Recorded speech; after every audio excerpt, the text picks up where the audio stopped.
Assalamualaikum warahmatullahi wabarakatuh. Insyaallah kita akan menunggu kunjungan Habib Hasan Segaf akan berkunjung di Pondok Pesantren Al Barokah, Desa Sungai Keli. Ini sebentar lagi beliau akan menghadiri di Pondok Pesantren di Desa Sungai Keli ini.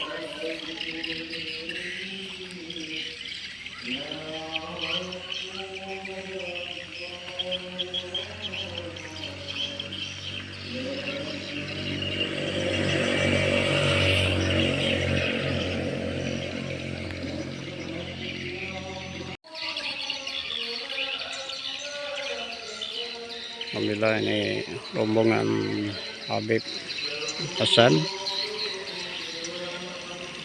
sudah sampai di Pondok Pesantren Al Barokah.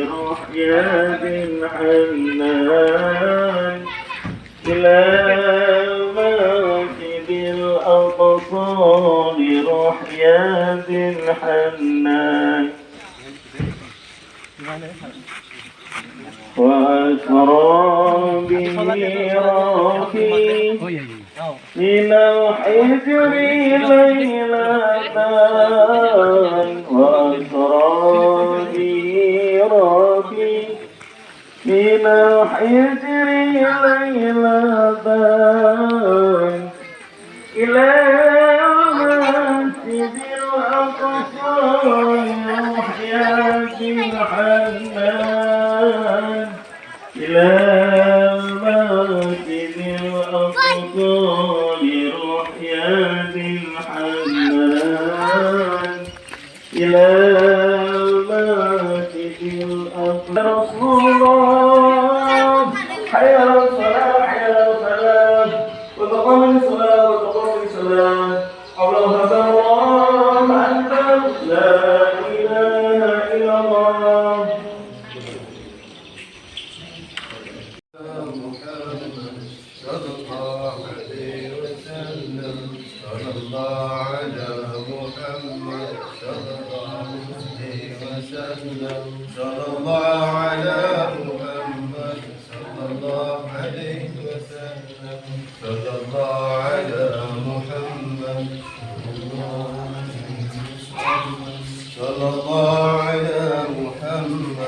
يا ربي صل عليه وسلم.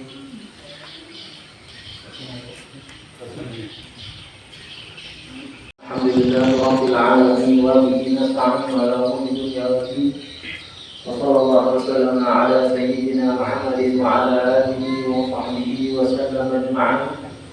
سبحانك لا علم لنا الا ما علمتنا إنك أنت العليم الحكيم وتب علينا يا مولانا إنك أنت التواب الرحيم. رب اشرح لي صدري ويسر لي أمري واحلل عقدة من لساني يفقهوا قولي بجاه النبي والآل. اللهم إني أستودعك ما علمتني فردته إلي إذا حاجتي إليه فلا تنسنيه يا رب العالمين.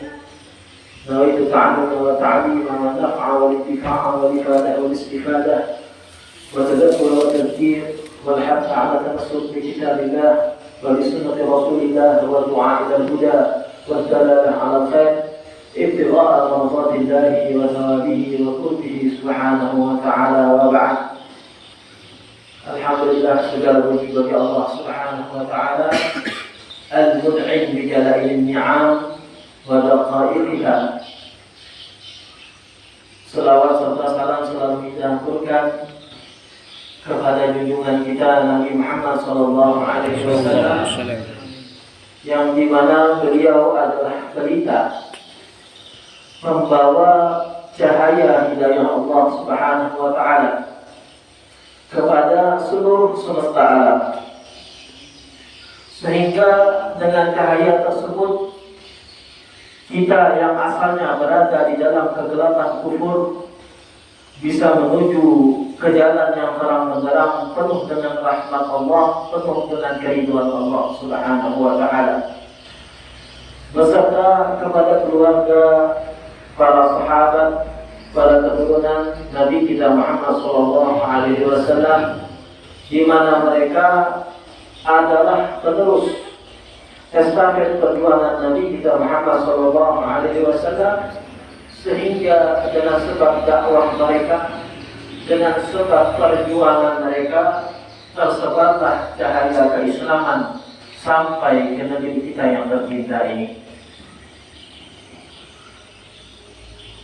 Sebenarnya di sini Al-Fakir ini kalau ngomong depan para ustaz atau di depan para santri yang semuanya ahlul ilm, orang-orang berilmu, bukan orang awam, aslinya tidak pantas. Karena Al-Fakir juga masih banyak belajar. Status dia santri, bukan siapa-siapa. Walaupun khidmah mengajar di pondok, tapi selalu seperti apa kata Abu Sayyid Muhammad bin Abdul Al-Maliki, maziltu thaliban. Aku ini selalu seperti santri. Aku ini selalu memposisikan diriku sebagai santri. Kenapa? Karena selama orang memposisikan dirinya sebagai santri, artinya dia akan terus bertambah ilmunya. Dengan ini inilah Nabi Muhammad SAW mengatakan, kalau seandainya terbit matahari di suatu hari dan aku tidak mendapatkan tambahan ilmu pada hari tersebut, ma burikani fi dzalika yaum, maka tidak ada keberkahan bagiku pada hari tersebut. Dan kemudian Nabi selalu melantunkan dalam doanya, Rabbi zidni ilma warzuqni fahma. Apa maksud daripada doa tersebut? Di mana Nabi memintakan, ya Allah, tambahlah bagiku ilmu dan berikan aku pemahaman terhadap ilmu tersebut, sehingga nanti natijahnya bisa diamalkan dan akan mendekatkan diri kepada Allah, mendapat keridhaan Allah Subhanahu wa Ta'ala. Maka atas dasar itu tadi, Al-Fakir lebih suka kalau kita ini anaknya masih dianggap sebagai murid, bukan sebagai orang yang menasihat. Cuman kali iktisal daripada Sahibul Faid, Mudirul Ma'had, Ra'isul Ma'had, pada akhirnya Al-Fakir sebagai sanggupi, tapi bukan memberikan tausiah. Lebih tepatnya kita bilang berbagi pengalaman. Kalau kita bilang beri tausiah, anaknya bukan makom orang yang pernah beri tausiah kepada santri. Anak ini masih butuh banyak dididik ketimbang harus memberikan tausiah. Anak ini lebih pantas mendengarkan nasihat ketimbang memberikan nasihat. Tapi kita sini mimbar hanya berbagi pengalaman. Karena namanya masa belajar itu pasti ada pengalaman. Nah, pengalaman Al-Fakir di sini Al-Fakir berbagi sedikit. Mudah-mudahan manfaat untuk ingatkan diri Al-Fakir, manfaat bagi kita semua, manfaat bagi para santri. Dia tambah semangat mondok. Alhamdulillah kita sekarang bersama dapat nikmatul iman dan dapat nikmatul Islam. Kata ulama, berkata di iman nikmat. Cukuplah dengan dua nikmat tersebut, kita bisa berbahagia dengan di dunia maupun di akhirat. Sehingga kata ulama, sebagaimana disebutkan oleh Habib Allah bin Abdul Haddad dalam kitabnya Rizalatul Mu'awalah, beliau mengatakan kalau seandainya seorang hamba tidak diberikan Allah nikmat akhirat, mungkin mati tidak bisa melihat, tangan tidak bisa bergerak, kaki tidak bisa jalan, badan mungkin penyakit, hati tidak punya, keluarga tidak ada, tapi masih diberikan nikmatul iman dan nikmatul Islam, maka sungguh segala bentuk cobaan ini tidak membahayakan dia. Dia masih bisa begitu berbahagia. Masih bisa berbahagia di dunia, masih bisa berbahagia di akhirat dengan modal dua nikmat ini. Karena kalaulah orang beriman, seorang sudah menjadi muslim yang beriman, pastinya dia melihat segala keseluruhan yang ditimpakan Allah itu adalah cobaan. Kalau dia sabar terhadap cobaan tersebut, diangkat derajatnya di sisi Allah Subhanahu wa Ta'ala. Nah, ini merupakan nikmat untuk mungkin secara wahid kita lihat dia sakit, hidungnya menderita, Tapi pada hakikatnya hatinya selalu ingat kepada Allah. Sebab apa? Cobaan-cobaan yang ada. Dalilnya apa? Nabi pernah mengatakan, "Idza ahabba Allahu 'abdan ibtalahu." Kalau Allah telah suka pada seorang hamba, tandanya adalah Allah menguji dia dengan macam-macam ujian. Terkadang ujiannya diberi bentuk kesenangan, dilihat bapak pada dana Allah. Terkadang ujiannya diberi sebuah kesusahan, ingat dilihat apakah dia bisa bersabar tidak. Kalau dia bersabar, itu bertanda bahwasanya dia siap untuk diangkat derajatnya di sisi Allah. Tapi kalau tidak sabar atau diberi nikmat kesenangan, dia malah lupa, turun habis dia. Oleh karena itu dengan nikmatul iman dan Islam, seorang hamba bisa menyadari semua hakikat yang terjadi di dunia. Tidak ada keluh kesah kalau orang sudah beriman dan sudah memiliki Islam. Tapi sebaliknya kata Nabi Allah Al-Haddad, kalau seandainya seseorang diberikan dunia dan seisinya, dunia dan seisinya semua lah, bisa dibilang dia penguasa dunia lah. Tapi Allah Subhanahu wa Ta'ala dan memberikan nikmatul iman dan memberikan nikmatul Islam kepada dia, maka hamba ini akhirnya akan celaka. Karena apa? Karena yang pertama diberikan nikmatul iman dan Islam, tapi tidak diberikan kekayaan dunia, tidak diberikan kehidupan bahagia di dunia. Kalau meninggal masih surga. Tapi kalau seorang hamba diberikan dunia semua, tapi tidak diberikan nikmatul iman, tidak diberikan nikmatul Islam, maka sungguh dia nanti pada akhirnya akan meninggal. Dan ketika meninggal, yang ada adalah sengsara. Tidak ada bahagianya lagi. Oke, dia besar senang-senang di dunia, tapi di akhirat, alhamdulillah, dia malah menjadi orang paling susah di manusia. Itu yang kita takutkan. Maka kita nahmadullah ala ni'matil iman wa ni'matil Islam. Kita harus banyak bersyukur kepada Allah atas nikmat iman dan nikmat Islam yang diberikan Allah Subhanahu wa Ta'ala. Apalagi di akhir zaman sekarang. Insyaallah. Di akhir zaman adalah zaman yang penuh fitnah, di mana Nabi mengatakan menyifati kejadian akhir zaman ini dengan gambaran yang luar biasa.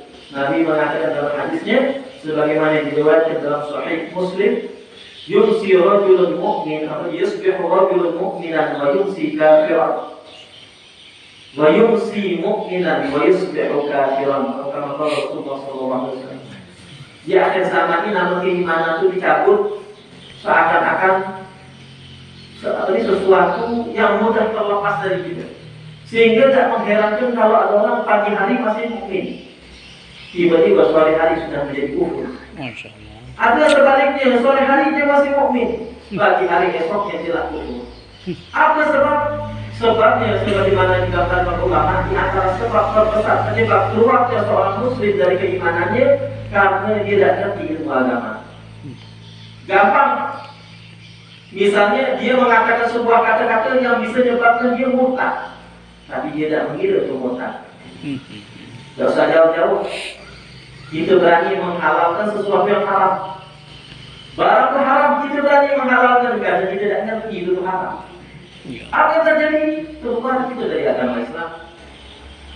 Maka disinilah isyarat daripada Al-Habib Abdullah bin Nasir al-Qadir di dalam kitabnya Sunnah Taufik, beliau mengatakan di akhir zaman akan terjadi yang namanya akan mudah terkeluarkan kalimat-kalimat kufur. Dan herannya banyak yang mengucapkan kalimat kufur tersebut dia tidak merasa atau mengetahui itu kekufuran. Bagaimana dia bisa bertaubat memperbaiki diri selanjutnya? Itu yang kita khawatirkan. Siapa yang bisa lepas dari hal ini? Yang bisa lepas dari hal ini orang-orang yang diberikan taufik oleh Allah untuk mengkaji ilmu agama, memperdalam ilmu agama. Dengan mengkaji ilmu agama, dia bisa tahu, oh ini hukumnya haram, maka dia bilang haram, dia jauhi. Oh ini hukumnya halal, maka dia ambil, dia bisa kerjakan, dia gunakan. Oh yang wajib itu seperti ini, maka dia bisa beramal dengan sah. Oh yang kayak gini hukumnya sunnah, maka dia bisa beramal dengan baik.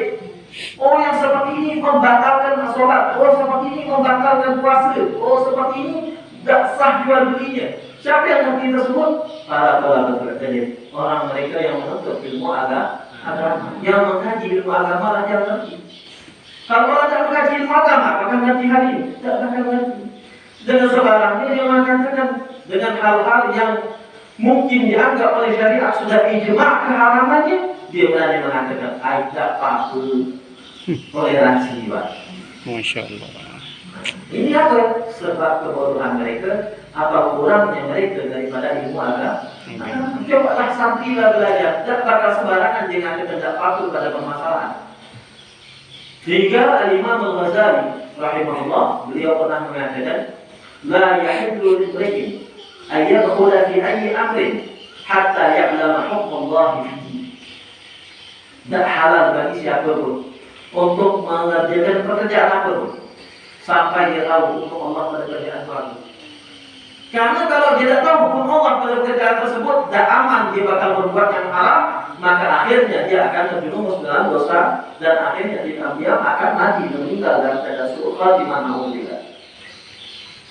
Beda dengan orang yang punya ilmu, dia akan hati-hati, tidak sembarang dalam melakukan sesuatu, tapi selalu dia jadikan media apa medianya, timbangan atau barometer daripada amaliyahnya macam mana ilmu yang dia pelajari. Kalau dia belajar ini haram, dia berhenti. Dia tahu ini halal, dia ambil. Ini orang yang baik. Sehingga tak heran kalau seandainya Al-Habib Abdullah bin Abi Al-Haddad pernah mengatakan dalam kitabnya Risalatul Mudzakarah, beliau mengatakan orang yang bodoh di dalam ibadahnya lebih banyak kerusakan yang dia timbulkan daripada pahala yang dia dapat. Orang bodoh rajin ibadah, maka keburukan yang didatangkan dengan ibadahnya, dari ibadahnya, keburukannya lebih banyak daripada kebaikan yang didatangkan dengan ibadah tersebut. Maka beruntung kita mendapatkan ilmu agama. Kita selamat insya Allah dari fitnah akhir zaman. Amin ya Allah. Kita juga selamat daripada hal-hal yang bisa menjerumuskan kita kepada amaliyah-amaliyah yang tidak diridhai Allah Subhanahu wa taala. Maka ini nikmat, bukti nikmat daripada ilmu tersebut adalah nikmat yang luar biasa besar, nikmat yang luar biasa tingginya dari Allah Subhanahu wa taala dan diberikan kepada orang yang tersebut. Maka cara mensyukurinya ada beberapa hal. Pertama, hendaknya ilmu tersebut kita jadikan sarana untuk menggapai ridho Allah Subhanahu wa taala. Jadi belajar ilmu pertama harus punya niat yang baik. Jangan niat belajar ilmu supaya jadi nanti kalau dah jadi kiai itu dihormat orang, aku itu orang bakal tunduk dengan aku dan kemudian. Atau menjadi tokoh masyarakat viral di mana-mana video diterangkan seperti itu. Tapi apa niatnya? Niat belajar ilmu untuk bisa diamalkan dan kemudian mendekatkan diri kepada Allah. Niat belajar ilmu untuk mensyukuri nikmat akal yang diberikan Allah Subhanahu wa taala pada kita. Niat belajar ilmu untuk menghidupkan sunnah Nabi Muhammad SAW karena Allah Subhanahu wa taala. Baru ilmu kita benar-benar bisa jadi ilmu berkah dan ilmu manfaat. Karena yang namanya ilmu ini adalah sebuah ibadah yang sifatnya bisa jadi dunia, bisa menjadi akhirat. Karena kalau ilmu salah niat bisa ya Allah jadi hal yang duniawi. Sebagaimana diingatkan dalam kitab Ta'lim wa Muta'allim. Terkadang ada beberapa amaliyah, zahirnya adalah amal akhirat, tapi menjadi amal dunia karena sebab niat yang salah. Terkadang ada amal dunia, secara zahir adalah amal dunia, tapi menjadi penghasil pahala di akhirat karena sebab niat yang baik.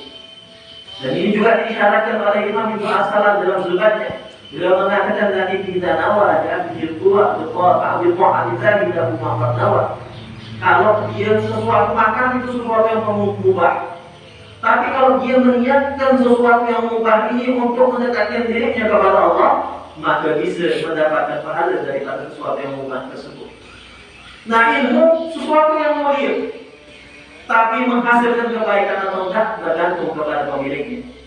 Kalau ia salah niat dalam berilmu, maka ilmu ini tadi bukan malah menjadi kebaikan, malah nanti jadi korban di akhirat. Di sini dulu karena waktu yang singkat. Wabillahi taufiq wal hidayah. Wassalamualaikum warahmatullahi wabarakatuh. Waalaikumsalam.